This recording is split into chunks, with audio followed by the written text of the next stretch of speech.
За Монгол улс дахь хүний эрх хэрэгчлөөний байдлын талаар 24 тэлтгэлийг танилцуулж байна. Их хурлын түвшинд бас одоо хүний эрхийн асуудлыг жил болгон эхний улиралд бас багтааж танилцуулаад хилцдэг. Ийм одоо бас одоо уламжлалт тогтоож явж байгаад бол талархалтай байна. Энэ бол бас тодорхой хэмжээний дэвшил одоо бас бий болоод явж байгаамаа. За ерөнхий асуултууд бас нэлээд давхардлаа. Тэм учраас ер нь өмнөх хэлтгэлүүдээ бас дүгнэх талаас нь за хэрэгжихгүй хэрэгжсэн одоо энэ асуудлууд дээр тодорхой дүгнэлтүүд хийгээд ингээ үзэхэд бас одоо энэ танилцуулсан хэлтгэлүүд ялангуяа одоо их хурлын гишүүдийн зүгээс хууль тогтоогч нарын зүгээс гол одоо үүсэж байгаа одоо сөрөг талууд байдаг юм уу? Одоо ийм асуудлууд нь яг одоо хэлбэл ямар зүйлүүдс байна вэ гэдэг дээр та бүхэн бас дүгнэлтүүд гаргасан зүйлүүд байна уу? Маш чухал асуудлуудыг бас хүндсэн байгаа. За гишүүдтэйгээ ер нь санал нэг байгаа.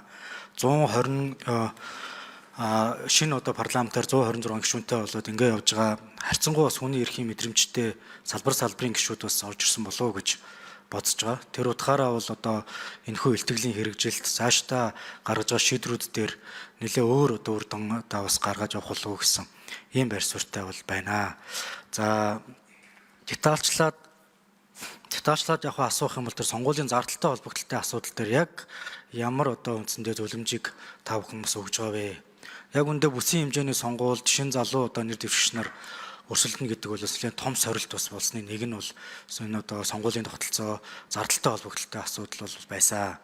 Тэгэхээр энэ одоо зардлыг бууруулах чиглэлээр тодорхой одоо бас ямар зөвлөмжүүд бас байна вэ гэдгийг бас дэлгэрүүлээд нэг ярьж хонцол болов уу гэж бодож байна. За хоёрт нь хүүхдийн байгууллагын 100 жилийн яг одоо бол одоо тохиож байна. За Монгол одоо улсын хувьд бол энэ хүүхдийн эрх, хүүхэд хамгаалал, түүнтэй холбогдлолтой асуудал дээр ер нь хүүхдтэй зөвлөдөг, хүүхдийн оролцоогоор дамжуулж бий болгодог олон сайн туршлага зүйлүүд бол одоо байгаа гэдгийг бас би бол цохож хэлье. За хувь хүнийхээ хувьд тэр хүүхдийн байгууллагын чиглэлээр бас ажиллаж ирсэн юм туршлагууд бас надад бас одоо байдаг. Тэр утгаараа хүний эрхийг одоо хүүхдээр дамжуулж нийгэмд одоо бий болгох, за одоо энэ хамгааллын энэ чиглэлээр тодорхой бас арга хэмжээг авах, хүүхдийн оролцооны байгууллагуудыг дэмжих чиглэлээр бас бид юу хийж болох вэ? За ярьж байгаа энэ одоо гол асуудлууд дээр бас тодорхой энэ оролцоог нь хангах, мэдээлэлээр одоо хангах энэ чиглэлээр бол бас энэ талын одоо ажлууд бас хамгийн үр дүнтэй бас зохицуулагдах бас боломжууд бас байна гэж ингэж үзэж байна.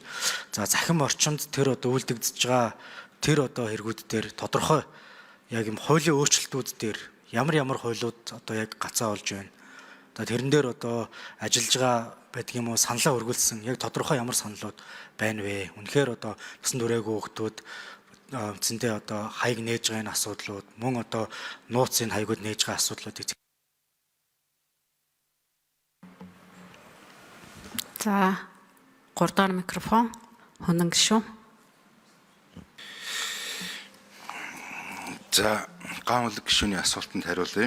Тэгэхээр хүний эрхийн үндэсний комиссийн Монгол улс дахь хүний эрх хэрэгчлөөний талаарх илтгэлийг 2020 оноос хойш улсын их хурл, хууль зүйн байнгын ороо болон нэгдсэн чуулганаараа заавал хилцдэг ийм одоо хуулийн зохицуулт хэрэгжиж явж байгаа.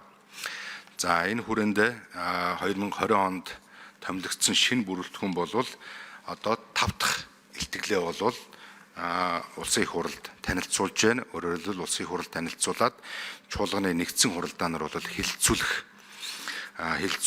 гэсэн үг. За илтгэл болгоны араас бол санал зөвлөмжийн саналаа бол танилцуулдаг байгаа. За энэ санал зөвлөмжийн саналыг үндэслээд улсын их хурлаас тогтоол гардаг. За харамсалтай нь тогтоолын хэрэгжилт бол төдийлөн хангалттай биш байдаг.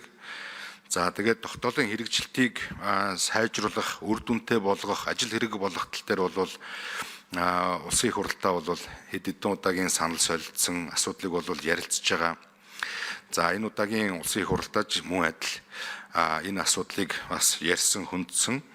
За энэ хүрээндээ бол хүний эрхийн үндэсний комиссоос өгж байгаа санал зөвлөмжүүдийг бас ангилж одоо гаргах ийм одоо хэрэгцээ шаардлага байгаа юм байна гэдэг ийм одоо зүйлийг бол бид нар бас ярилцсан байгаа. Энэ дээр бол санал нэгдсэн, өөрөөр хэлбэл богино хугацаанд хэрэгжиж болох санал зөвлөмжүүд, урт хугацаанд хэрэгжих боломжтой санал зөвлөмжүүд гэж бас ангилж гаргая.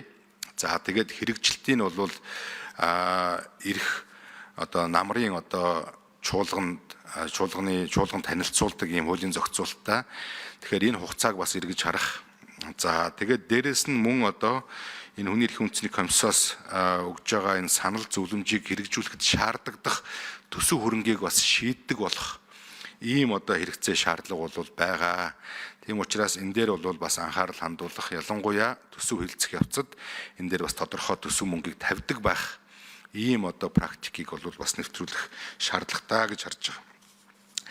За энэ нийгэм бодлогын байнгын хорооны хуралдаанд бол 24 дэх илтгэлээс 2 асуудлыг бол танилцуулаарай гэж одоо чиглэл улсын их хурлын дарга өгсөн байгаа. За энэ нь бол нөгөө захим орчин дах захим технологиг ашиглан үлдэж байгаа гендер суурилсан хүчирхийлэл.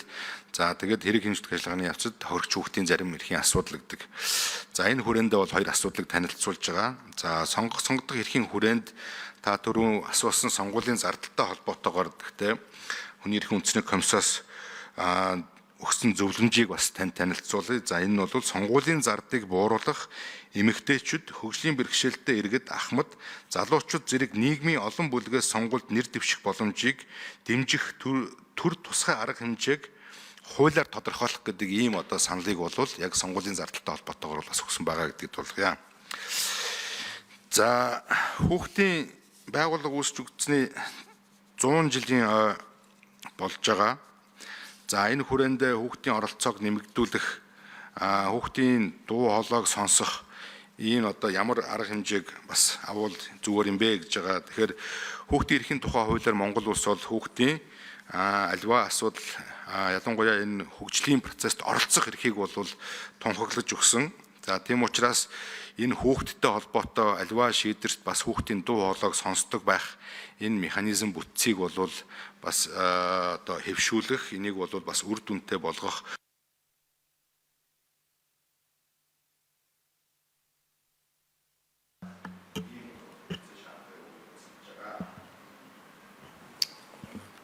За 2 дахь микрофоны нэнүү гендерийн үндэсний хорооны дараагийн 2 нэмж хариулна. За эрхэм гишүүдтэй энэ өдрийн мэндийг хүргэе.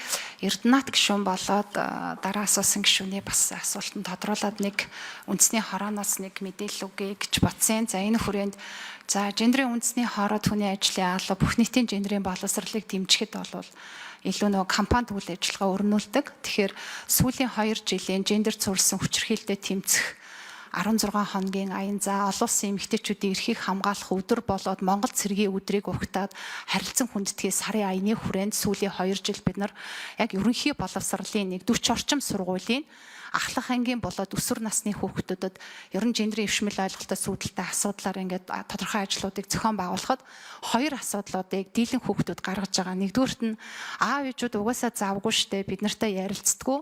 Угаасаа тэд бол дандаа ажилдаа байдаг.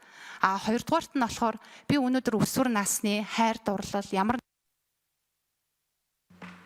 За нэмж хариулъя 2 дугаар микрофон. ямар нэгэн асуудлуудыг зөвхөн үеийнгийн охтуудтайгаа хөвгүүдтэйгаа нэг бол ангиараа тодорхой найзалж байгаа хүүхдүүдтэйгаа ярилцдаг гэдэг асуудлуудыг л хөндөд байгаа. Тэгэхээр дийлэнх судалгаа дандаа хүүхдүүдэд үл хайхрах хүчирхийлэлд бид өртүүлээд байна. Эцэг их одоо анхаарахгүй байна гэдэг. За энэ дээр үндэсний хорооноос гаргаж байгаа санал бол бид нар Монгол улсынхаа түвшинд улсын хурлаасаа засгийн газраасаа ажил арга гэрийн тэнцвэрт байдлыг хангах гендрийн мэдрэмжтэй ажлын байрны бодлогыг дэмжих чиглэлд анхаарах зайлшгүй шаардлага байна. Ажлын бус өдөр, баяр ёслолын үеэр ажлын бус цагаар үр хүүхдүүдтэй бид нар цаг гаргах тэр боломж угаасаа байхгүй байхад хүүхдүүдтэй анхаарахгүй байна гэдэг нь өөрөө логикгүй болоод байгаа. Тэгэхээр ер нь бүх төвшөндөө бид нар ажлын бус цагаар ажиллах, бүх нийтийн амралтын өдрүүдийг гэр бүл хүүхдүүдтэй гаргах гэдгийг дээрээсээ эхлээ бид нар уриалга гаргаад энээр нэг ингээ анхаарад хоёрдугаарт нь өсвөр насны хүүхдүүдтэй аав ээжүүд яаж хүүхдүүдтэйгээ ярилцах юм бэ? За нэмж хариулъя 2 дугаар микрофон их 2 дараа. Хүүхэд хамгааллын тухай хуулиараа бид нар ч нөгөө эцэг эхийн зөвлөө байгуулсан байгууллага болгоно хүүхэд хамгааллын бодлогуудаа батлаад явж байгаа. Тэгэхээр өнөөдөр байгууллагаараа дамжуулаад өсвөр насны хүүхдүүдтэй аав ээжүүд яаж хүүхдүүдтэйгээ ярилцахыг, хамтарч ажиллахыг гэдэг магадгүй тэр сургалтууд аав ээжид бол дутагдaltaй байгаа байхгүй нөө сэтгэл зүйчтэй ярилцах дутагдaltaй байгаа шиг. Тэгэхээр энэ талаарх сургалтуудыг бид нар ажил олгогчноор байгууллагынхаа түвшинд хийж болно шүү дээ. Энд чинь мэдээллийн цагууд байнга хийгдэж байгаа. Тэгэхээр шийдвэрлэх арга зам дээр уг нь энгийн бөгөөд тодорхой бас ингээд төсөв хөрөнгө зарцуулахгүйгээр энэ ажлуудыг мөрдөөд явах нь гендерийн мэдрэмжтэй ажлын байрны бодлогын гол үндсэнд байдаг. Тэгэхээр энэ бодлогын хилцүүлгийг саяхан бас Улсын их хурлын ариун зай гишүүн, Баасан жаргал гишүүнээр тэргүүлээ хүний эрхийн дэд хорооноос гендерийн мэдрэмжтэй ажлын байрны бодлогын хэрэгжилтийг салбарын яамдууд дээр нь аймаг нийслэл дүүргээр нь бид нар хэрхэн хэрэгжүүлж байгаадаа танилцсан. Тэгэхээр энэ бас ингээд тодорхой гарц шийдлүүд байгаад байгаа. Гол нь дэд байгууллагууд амралтын өдөр ажлын бус цагаар ажиллаж байгаад бол ямар ч нөгөө гарц шийдэл байхгүй бүгдээрээ татдаг. За тодруулга ган-үлэг гишүүн. За маш чухал асуудлын тухай бас хэлж байна. Санал бас нэг байна. Детальчлаад бас нэлийн одоо бас ажиллаж явна гэсэн бодолтой байна. Тий. За илтгэлтэй холбогдлолтой яг асуудлуудаас гадна бас тэр ер нь одоо яг гендерийн тухай нийгмийн ойлголт бас их тийм өөр болж одоо хувирах гээд байна л да. Бид нар бол эмэгтэйчүүдийн эрхийн тухай асуудлыг л гендер гэж ойлгоод ингээд явдаг байсан. Дэлхийн нийтийн хувьчсан юм асуудал бас болгож байгаа шиг байна. Тэгэхээр хүний эрхийн одоо энэ тодорхой илтгэлүүд дээр бусад энэ асуудлууд тэр дундаа энэ одоо Монгол эрчүүдийн тухай асуудлыг бас ер нь аль талаас нь бас хардгийн. За энэ чиглэлийн бас одоо ажлуудыг бас нэг тодруулчихъя гэж би бас зүгээр бодсон юм аа. Яагаад гэвэл бас эрчүүдийн хувьд бол одоо амиа оролтоос ахгүйла сэтгэл зүйн хувьд асуудлууд улам л их болоод байна. Боловсролын хувьд ялгаа маш их болоод байна. Тэгээд орон нутгаар бас нэлээд явхад энэ залуу малчтын одоо асуудал дандаа л одоо эрчүүд байгаа юм асуудлууд бас үүсэж байна л да. За ганг хүлэг гишүүний асуултанд хариулъя.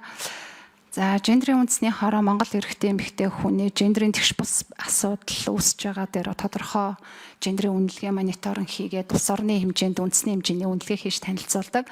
За гендерийн эрхтгч байдлыг хангах хуулийн 15-ын 4-өр гендерийн хуулийн хэрэгжилтийн засгийн газрын тайлан 2 жил тутамд улсын хурл сонсдог. 2023 онд нийгмийн бодлого хууль зүйн байнгын орон улсын хурлын дэгийн тухай хуулийн дагуу сонссон. За 25 онд энэ жил бол 2 жилийн үйл ажиллагааны тайлан сонсох бас жил байгаа. Ган хүлэг гишүүнтэй мэдээлэл хуваалцахад тэгэхээр энэ тайланг бид нар эхний хагас чивд яг одоо тайлан боловсруулагдаад засгийн газрын хуралдаанд 6 сар танилцуулаад за тайланг үргэлжлүүлээд намрын чуулган улсын хурлын хамтарсан байнгын ороод бол их хурл танилцуулах юм төлөвлөгөөтэйгээр ажиллаж байна.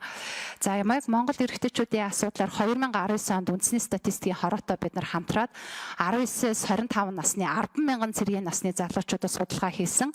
За судалгаа бол яагаад дундаж наслтын За нэмж хариулна уу?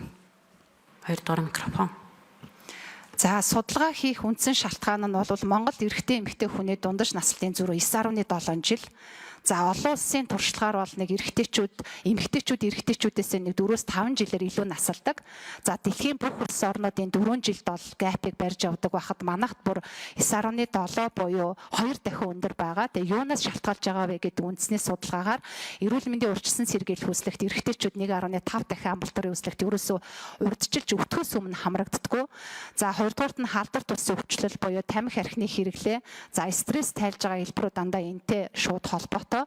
За үйлдвэрийн осолд 100% эрэгтэйчүүд өртдөг.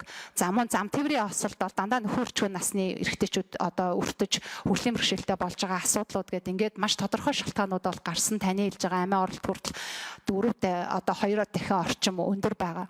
Тэгэхээр энэ чиглэлд хороо зөвхөн 19 он судалгаа хийгээд орхиогүй 2020-с 22 онд гендерийн үндэсний хороог Монгол Улсын ерөнхий сайд тэргүүлдэг. За хорооны За нэмж хариулна уу? 2 дугаар микрофон. За хорооны хурлаар төлөвлөгөө баталсан. Одоо яг таны хэрэгжүүлж байгаа салбар дундын төлөвлөгөө. Тэгээ энэ төлөвлөгөөг 22 онд бид нар хэрэгжүүлээд дахиад цаашаа яг энэ эрэгтэйчүүдийн чанартай урт наслтыг дэмжих төлөвлөгөө байх нь зүйтэй юм а гэж үзээд сая 24 онд өнгөрсөн одоо жилийн сонгуулийн өмнө 5 сард одоо дахин төлөвлөгөө бүх яамдын оролцоотойгоор боловсруулагдаад одоо 27 он хүртэл хэрэгжих төлөвлөгөө байгаа. Тэгээ энэ төлөвлөгөөн дээр нөгөө эрэгтэйчүүдийг тэр дундаа нөхөн өрчгөн насны тэр дундаа яг хөдөө байгаа малчин эрэгтэйчүүдийн эрүүл мэндийн өвчсөн сэргээл хүслэгт хамрагдaltaй асуудал, үйлдвэрийн осол, за дээр нь тэр нөгөө ажлын байрны мэдрэмжтэй бодлого эрэгтэйчүүдэд ээлтэй байх гэсэн асуудлуудаар төлөвлөгөө гаргаад жил болгоны нэг тайлангийн аваад хорооны хуралд бол тайлагнаад явж байгаа.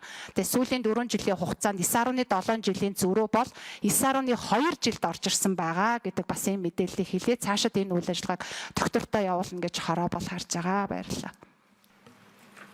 За хүний эрхийн үндэсний комиссасын эрэгтэйчүүдийн гендерийн асуудал дээр бас анхаарал хандуулж энэ эрэгтэйчүүдэд чиглэсэн гендерийн тулгамдсан асуудлуудыг одоо шийдвэрлэхэд ямар хуу одоо бодлогын асуудал байна, энэ чиглэлээр хууль тогтоомжууд болон энэ бодлогын хэрэгжилт ямар байна гэдэг дээр бид нэр одоо энэ жил бас бие даасан судалгаа хийж дараа жилийн одоо хүний эрх хэрэгчлөөний илтгэлдээ оруулахаар ингээд бас бэлтгэл ажил хангаад явж байна гэдгийг